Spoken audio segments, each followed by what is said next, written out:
All right, gentlemen. It's the allure. I know. I love this part of the show. Let's have some fun and make it look like it's easy.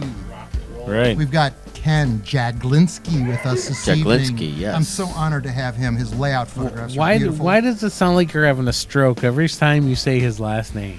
Jaglinsky. I love that name. And we're going to have fun at Trainfest, Ken. I'm looking forward to it. It's going to be a good time. All right, this is show number 94. Somebody give us a countdown, and let's pretend like we've done this a couple of times. We have, yeah. Best hobby in the world, guys. Say. You got that right. 3, 2, 1. This is the What's Neat this week. Show 9 number. Yeah, but All right. hey, we're gonna put. This is the pre to Trainfest, show number 94. We've got a lot of great things and a lot of great people. This is the best hobby in the world, and tonight we're just going to further exemplify the fact, guys. Show number 94, What's Neat this week? Let's do this. All right. Yeah. The What's Neat This Week video podcast is supported by enthusiastic model railroaders just like you. Additional support is provided by Athearn Trains. Check out all their new monthly announcements at athearn.com. And by Intermountain Railway Company, where the detail makes the difference. Check out their website at intermountain-railway.com. Additional support is provided by Cowcatcher Magazine, all about the community of model railroading and rail enthusiasts. Check out their website at www.cowcatchermagazine.com.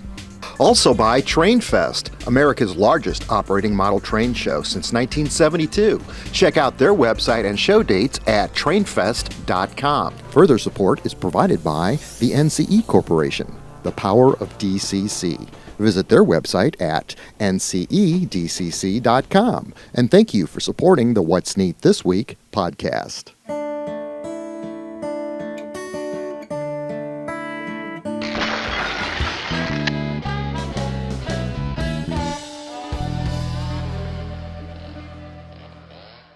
This is the What's Neat This Week show, number 94 for November 2nd, 2019. I'm your host, Ken Patterson, the host of the What's Neat show over at Model Railroad Hobbyist Magazine. That's that video that we make every month. It's got great how-tos in it. And November is just about to come out. And that's got James Regier in it.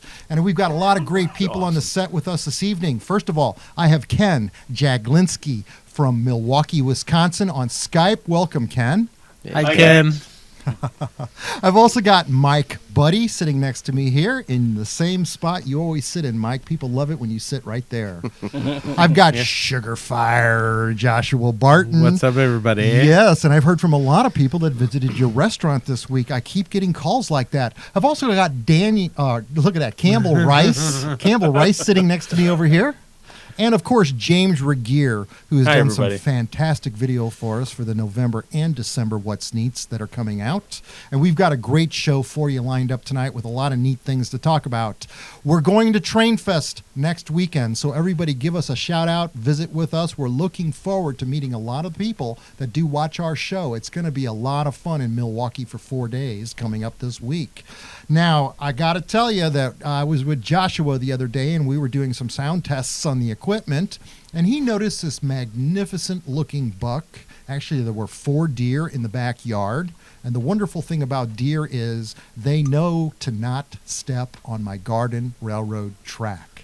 I've heard nightmare stories about deer stepping in switch yards, and it's not good for LGB or G-scale track, Joshua. Let me just break in here and tell you that it was nail biting for a little while. It was touch and go, definitely, because this massive animal was right next to the track, and I thought a couple times for sure it was going to be tore out. But that was a beautiful 8-point buck, and I bet he weighed a good 300 pounds. Oh yeah, just an absolute magnificent. And look at that. There's a couple other deer peeking their heads up over the hill where the trestle used to be, but they were all out there feeding on that wonderful grass that I planted out there recently. I got it from True Value. Thank you very much, Daniel Coombs, for the grass seed. But it was absolutely amazing to see these beautiful, majestic animals on the Garden Railroad, and again, not stepping on my track, because as you see here, as he steps over the track, It was just, I went out and double checked just in case. I was fully prepared. Yeah, it's so neat, here when I'm here doing the night photography, seeing those deer walking across and those bucks. There's a lot of them around. Yeah. Oops, he jumps right over the fence just like that, and he's gone. So rock and roll, deer season's starting up, and no, guys, you can't hunt in my backyard. We've got a lot of things going on. I just spent 48 hours in the last couple of days shooting. I set up the Christmas tree upstairs, and I told you that we shot 2 Lionel train sets and 4 Bachmann train sets, and it was absolutely kind of festive in the breezeway. We lit a fire in the fireplace and came up with a lot of beautiful segues for the What's Neat of December video. So thank you very much, Bachmann Trains and Lionel Trains, for playing along with that. It just came out really, really great. I've also got a brand new bridge for James Regier to shoot next time the moon comes up, which won't be long. It'll be right after Trainfest when we get that new beautiful crimson full moon coming off the river out there. Yeah. But we've got this 4-foot-long bridge that I painted silver, and I think it's going to absolutely, the color will complement the bridge in the lighting. It should look absolutely fantastic. I can't wait to put my F units on it. So we're going to do a 20-minute show, guys, tonight. Hopefully it's a great, easy edit because I want to have this one out by Monday. And we've got some really special announcements coming from Athearn Trains that we're going to talk about in a little while. But, Ken, you're on the show tonight, and you shared with me your layout. You sent me about 20 beautiful photographs, Ken, of this layout that you built around 1980. So this layout's going on almost 40 years old, and you've got quite a round-robin group of gentlemen. Tell us about your layout, Ken. Well, I'm in 2 rooms. One's about 33 by 11, the other's about 15 by 12. And it's a fictitious road. It's based on the Northern Pacific.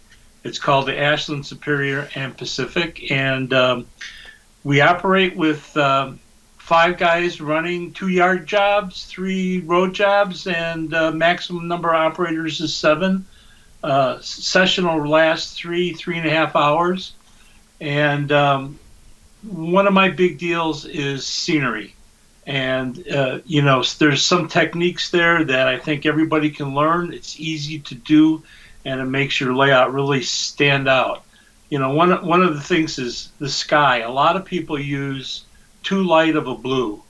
And what you really need to do if you're painting a backdrop is get a darker blue, paint the whole thing, but while it's wet, you take white and you put it in the bottom and you streak it up.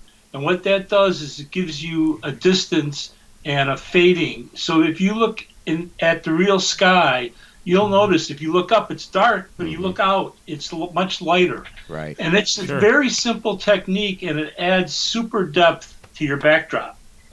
I understand you use the NCE system on that layout, don't you? I certainly do. I started with Keeler. I was one of the first people doing DCC and switched over to NCE, I don't know, maybe 15 years ago now. Really didn't realize the layout's 40 years old.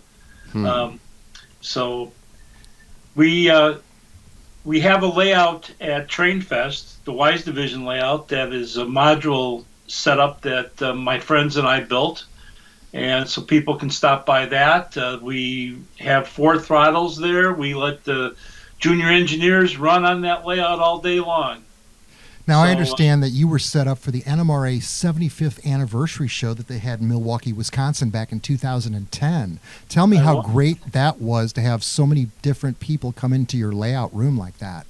Well, it was, I live on a very narrow street, and the neighbors were just really ticked off about the number of buses and the fact that 45 people are out loading. Wow. What the hell's going on here? So it was really fun. I actually had my Garden Railroad just started that year, and we had about 11 inches of rain the week before, and I used quarry fines for my ballast, but I did not cement it. So I was sucking up ballast from the bottom of my yard and putting it back under the track the week before the convention because I had all these folks coming over to visit. So that was an experience. So I now have all my Garden Railroad is cemented in place. Yeah, you kind of learned that lesson too. Yeah.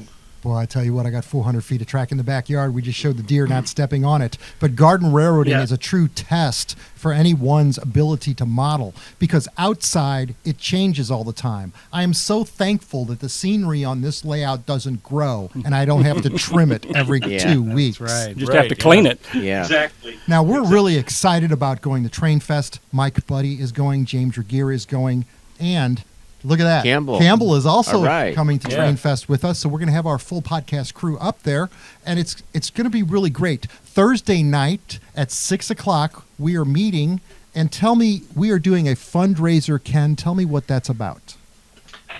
We have arrangement with this pub that for every beer that's purchased, they'll donate $1 to our Trainfest scholarship program, which we'll use to help unfortunate kids get into the hobby and get them started.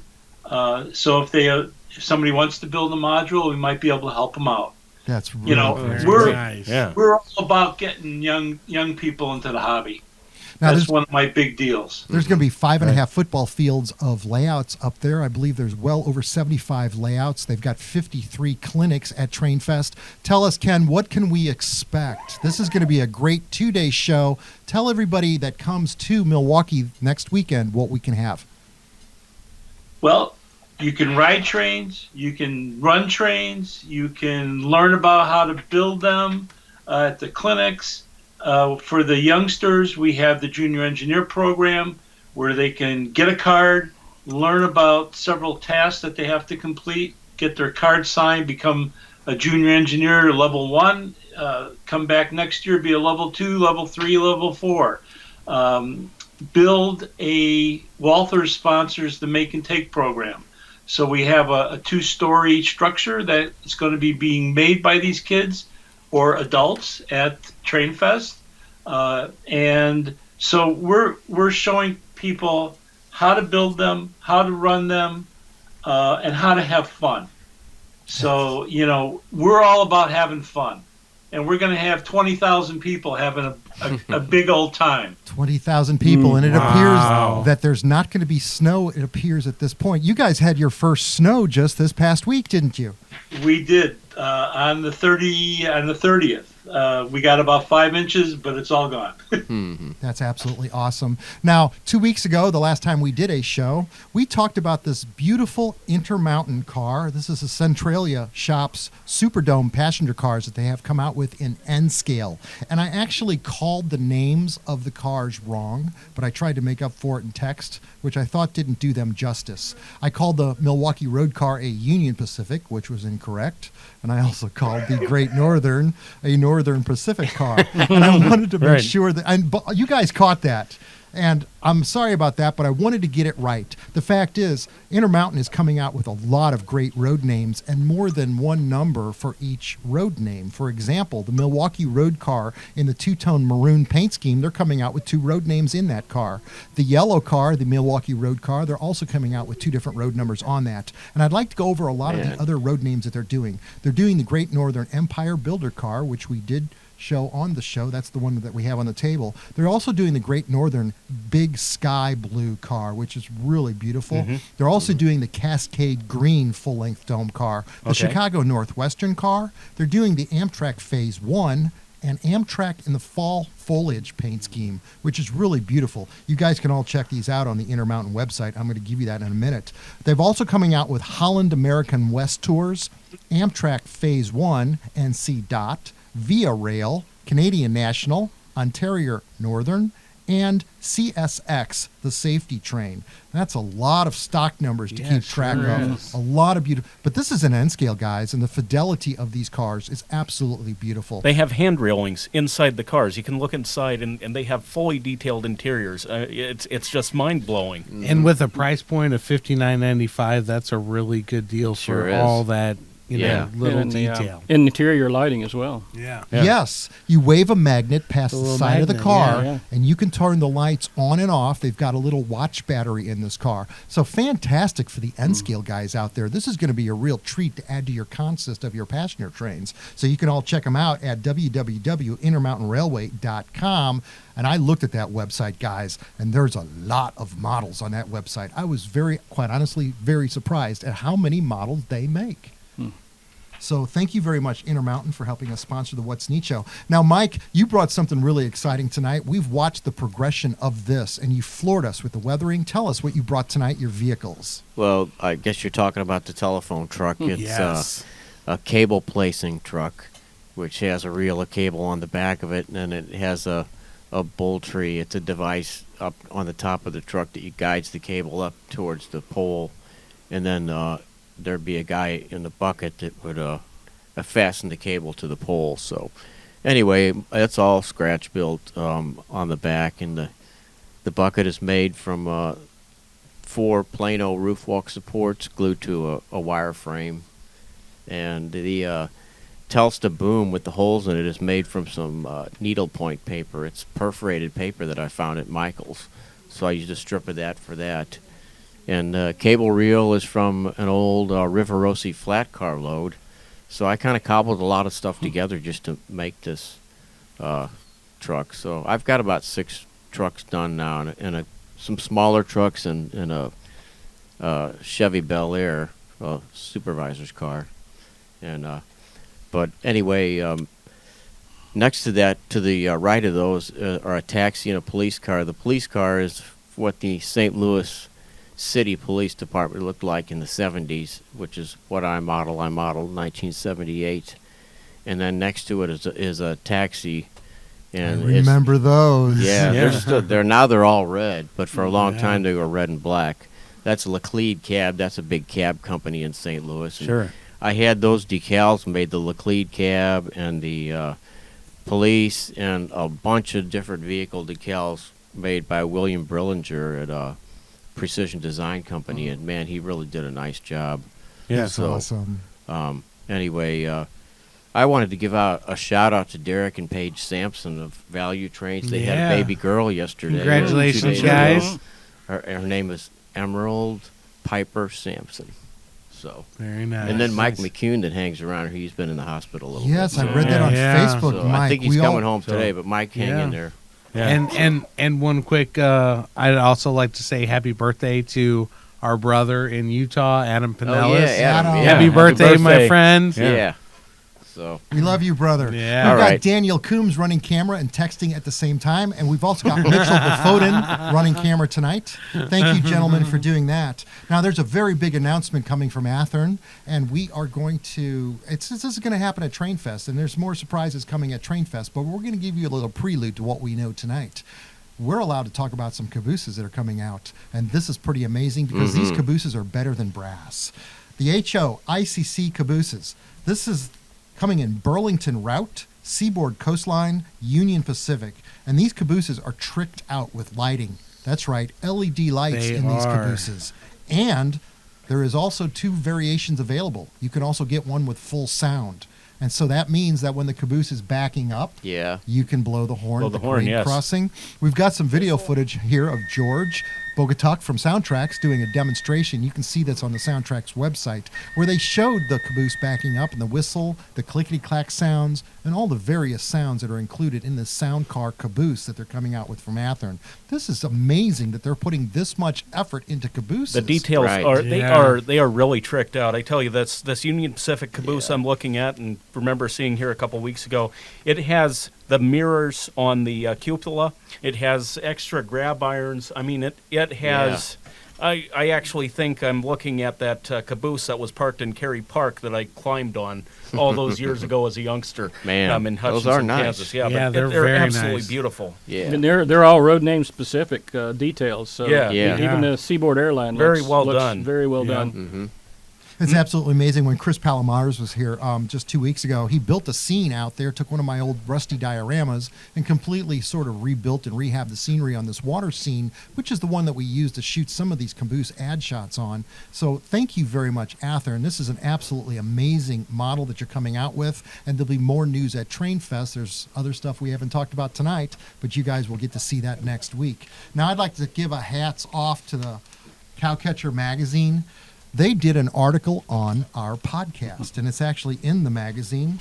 The What's Neat show is featured in this issue. That's and awesome. It's really interesting that this isn't an article that we presented to them. This is the model press writing about what it is that we're trying to do here, trying to promote the best hobby in the world with our friends and cohorts, because this is your show. This show is put on by nothing but us, model railroaders, just like you. And it's amazing to see that the model press is reacting to what it is that we're doing here on the bluff of the river in the basement. Yeah, it's mind-blowing, really. It's kind of cool. They're talking about us. James Regier, you brought some horses, and you've got some stuff you want to talk about tonight. Well, so yeah, Ken had this, set me up with this 3D printer, and so I've been experimenting with this.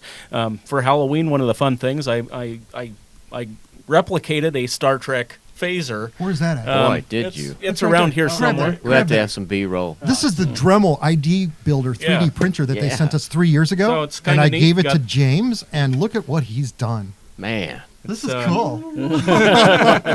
So yeah, it was kind of fun playing with that. So of course, being somewhat the Trekkie nerd that I am, I made a Star Trek phaser as one of the first projects. But I also made these Clydesdales over Right. here. Just You found printed some horses. yeah. Some horses. These are Clydesdales, and I Mitchell, shoot these horses right here. This is absolutely amazing. Wait, Don't wait, shoot with the horses. camera, No, with the no. camera. Yeah, with the yeah, camera. with the camera, yeah. They are not injured. We do not actually need That's to. Yeah, No animals were harmed in the filming Yeah. of this video. right. But I found a 3D open source file for Clydesdales, and I scaled it down to HO based on the based on the height of the Clydesdale. You can plug it right into the program and scale it down, and Nice. then I set it up so that it would print a dozen of these guys at once. And How long did that take to print those horses? Did you do them all at once, or what?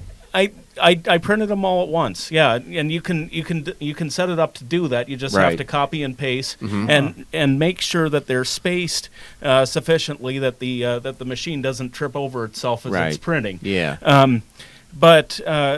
But yeah, I printed them as a batch, and the idea is that I can build the Budweiser beer wagon Right. eventually, Nice. which will be fun. That's pretty cool. That is Now, I'm Campbell, hoping for opening week for Yeah. baseball there you season go. next year. it looks like Campbell Rice has brought over a beautiful Kato unit that he's been weathering. Campbell, tell us about this work of art that you have on the table here tonight. Well, it's something I had in my collection, and I decided I got to looking through some of my old pictures, and of course I grew up on the IC, and I noticed that there were several locomotives that had white lettering instead of black lettering, and what had happened is there was a period of time where they had, I guess, some decals on it or stickers, and I think they it might all have been Scotch-Light. Scotch-Light or something. Right. Yeah, and it all kind of peeled off, Right. and basically it left the white clean paint behind it. So I wanted to replicate that, and it's not finished yet. I'm still trying to gather. I'm having to get 2 or 3 decal sheets to try to make one locomotive. So I've got some other things coming, but I'm in the progress of working on it. That so looks great. Yeah, it looks So really good. really nice. you bring your truck, so I thought I'd bring a little Yeah. project that I was working on. Well, those Illinois Central, those and Sioux, the white locomotives Yeah. are really Yeah. hard to weather properly. Yeah, anything white is really hard to weather, it and is. I'll be the first to say I'm not that great of a weather person, but Well, it looks you good know, so far. I'm still learning. Yeah. Well, we all learn from each other. That's what yeah. we're here for. That's right. Now, tonight, James Regier and I set up the NCE Power Cab, the Pro Cab system, the Power Cab system, main system on my Right. layout tonight. And what we did was, what's the name of this cable? You can plug this cable. It's a serial cable that you plug right into the front of the NCE Pro Cab. It is, and you then either your computer has a serial port on it, or you can get a USB adapter to it to plug it into your computer's and USB that's what we port. did tonight. We and, used that. and that's what I do all the time at the Magic House. That you can plug that in, and you can set up JMRI, run your trains directly, program them on the like online on the main line. You can tell them exactly what you want to do, what light functions you want to work in consist, and what you you use don't. Decoder Pro to do that? And you can use the Decoder Pro to do all of that and just route it right through your NCE system. It's very convenient. And once you've got this hooked up, you could also run a train with your cell phone. You used your cell phone as a throttle, didn't you? Yes. You can use your cell phone as a throttle. You can call up however many locomotives at once, have them basically consisted automatically right there on your cell phone through the Y throttle system. Josh was demonstrating this the other week with the Power Cab, but it is a very convenient way of having very quickly and very conveniently a wireless throttle system that you can walk around your entire layout. That's awesome. I love the system myself. I've been using it a lot, like I always say. I feel like I say that all the time, but the fact is it just keeps working. It just keeps going and going. And now Ken Jaglinsky told us tonight that he's using that system on that beautiful layout that you've got, Ken. For almost 40 years now. Wow. Yes. It's a wonderful system. That's awesome. So I'm looking so forward to meeting you in person next week. We're all going to have a good time. I will buy you your first beer at Thursday night. Terrific. 6 o'clock. 6 o'clock. That's right. I'll leave here at 10 a.m. and I will guarantee to be there on time. Guaranteed. So rock and roll, guys. Is this the best hobby in the world or what? I love it. Great people, wonderful things going on. Be sure to greet and meet us next week. We really look forward to that. And then we'll do the next show after that here back at home. It'll be show number 96. We're getting closer to 100. So give us any ideas that you might have in readers' comments on YouTube. We look forward to maybe doing something a little bit special for 100, even though it's going to be just another edit on Sunday night to me. So with that, guys, we're going to close out show number 94 for this day, November 2nd, 2019. The best hobby in the world. This is the What's Neat This Week podcast, broadcasting from the bluff of the Mississippi River, guys. Let's go run some trains. All right. All right.